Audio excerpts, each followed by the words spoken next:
Okay, we're going to start at number 11 now. So let me get my number 11. Okay, number 11 says you have a Ford Mustang. And it's going to start from rest and accelerates to a final velocity in 2 stages along a straight road. Each stage occupies the same amount of time, so that's helpful. So time 1 will equal time 2. And then it says in stage 1 the magnitude of the acceleration is 3 meters per second squared. And then it says the magnitude of the car's velocity at the end of stage 2, so VF for stage 2 is equal to 2.5 VF for stage 1. Find the magnitude and the acceleration in stage 2, so they want me to give them A2. Well, it doesn't look like you have very much information, but it's amazing what you can do with some algebra skills. So what I said was that VF1 is equal to VI1 plus A1 T1. Well, that's 0, so VF1 is going to be 3 meters per second squared times whatever T1 is. Alright, so that gave me an expression for VF1. And that VF1 then really becomes the initial speed for the second section.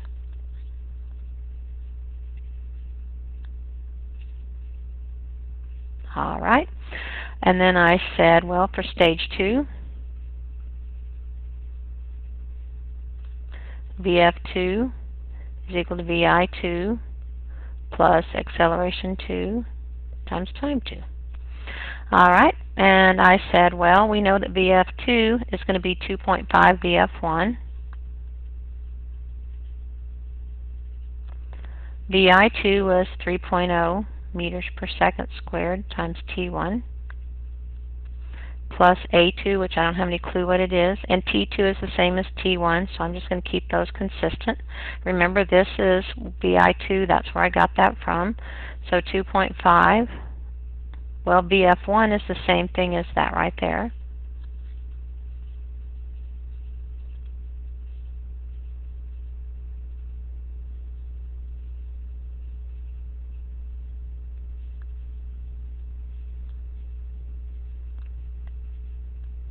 So now I'm going to do some algebra. 2.5 times 3 is 7.5, so that's 7.5 meters per second squared T1 minus, I'm going to bring this over, 3.0 meters per second squared T1 is equal to A2 times T1. So everybody's going to get divided by T1. Cancel, cancel, cancel. So I got acceleration 2 to be 4.5 meters per second squared.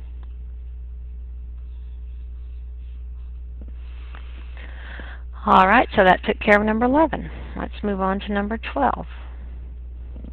Okay, I'm going to change back to red, so black. So number 12 said that you had Mr. Young, a long-distance cyclist, makes a trip, and it gives you all kinds of information. So I'm just going to list my goods. So I said for the first leg of the trip, he has a time of 1,320 seconds. Now, they didn't give it to me in seconds, but I converted it so I could be consistent. His speed, all of leg 1, was 7.2 meters per second. And then the second leg of the trip, T2, was given to me in minutes, but I converted it to seconds, and I got 2,160 seconds. And his speed for that second leg of the trip was 5.10 meters per second. And then the third leg of the trip, he only went 8 minutes, I think, so that was 480 seconds. And that third leg of the trip lasted an average speed of 13 meters per second. So part A said, how far did he travel for his trip? So I said, well, D is going to be D1 plus D2 plus D3. And distance is average speed times time. So I said, okay, well, 7.2 meters per second times 1,320 seconds plus 5.10 meters per second times 2160 seconds plus 13 meters per second, and that lasted for 480 seconds. So I got all those values, and when I did that, I got 27,760 meters, but sig-dig-wise, I went with 28 kilometers for the total distance of the trip. And then B said what was his average speed for the entire trip. Well, average speed is distance traveled over time taken. So distance traveled was 27,760 meters. And if I added up all of those times, I got 3,960 seconds. So I got his average speed to be 7.0 meters per second. So there's number 12. Okay, 13. 13 was Mr. Pryor challenges Mr. Wellman to a bike race. So I just wrote down all this lovely information. So I said for Mr. Pryor, his distance is going to be, or his initial speed is 9.50.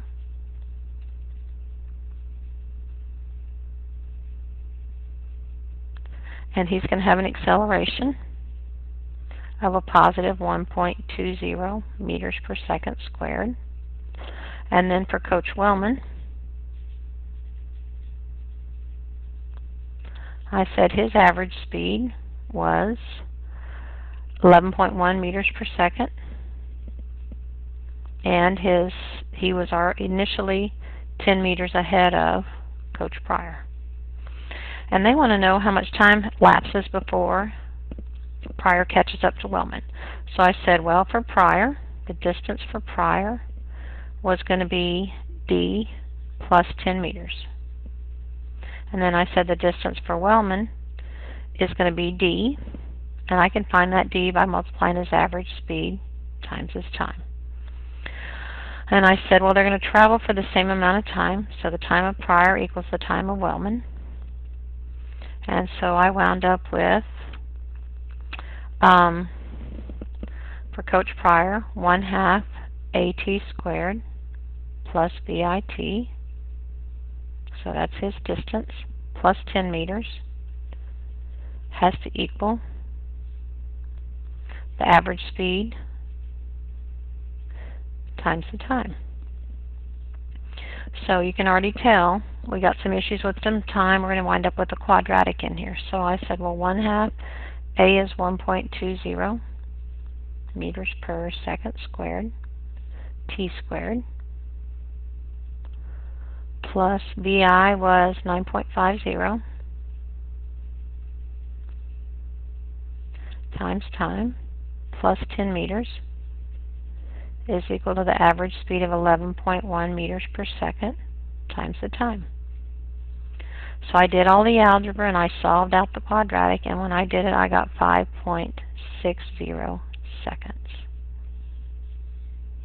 So I'm not going to take time and record how to do the quadratic. You can find a quadratic solver. You can use a program on your calculator. You have all kinds of options. I will not be giving you a quadratic on the test. Okay, number 14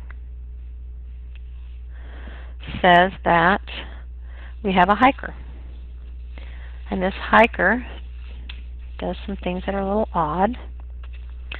And it says to reach his final destination, a backpacker walks with an average velocity of 1.34 meters per second due west. This average velocity results because he first hikes 6.44 kilometers, average velocity 2.68 meters per second due west. Then he turns around and hikes due east with an average velocity of 0.447 meters per second. How far east did he walk?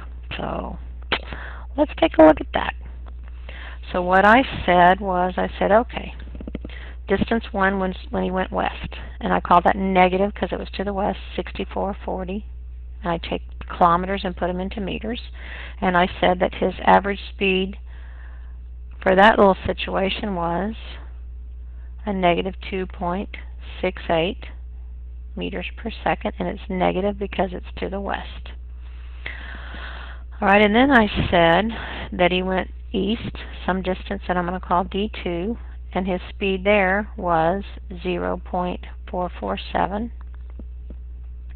meters per second, so that was positive, and that his overall average velocity, according to what they gave me, was 1.34 meters per second due west.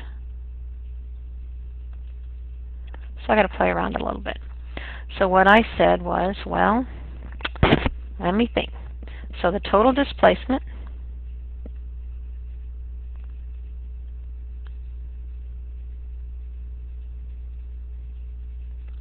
was the negative 6440 meters plus however far east he went. So we'll call that x. And then I said that time 1 was simply distance 1 over average speed. So that was negative 6440 meters over negative 2.68 meters per second. So I said that he traveled there for 2,403 seconds. And then I said that distance 2 was equal to average speed 2 times time 2. And so average speed 2 was 0.447 meters per second, and I didn't know what time 2 was. Okay? And so I said, well, I know that the total distance right here is going to be negative 1.34 meters per second times the 2,403 seconds plus whatever T2 was, and that was made up of a negative 6440 meters plus his displacement in the x direction, and that would be D2, so that's 0.447 meters per second times his T2. And you can see that I have a T2 here and a T2 here, and I can do the algebra, and when I did the algebra, I got T2 to be 1,802 seconds, and then distance 2 was average speed times time 2, so his average speed was 0.447 meters per second, and he traveled for 1,802 seconds. So distance 2, when I did that math, wound up being 805.5 meters.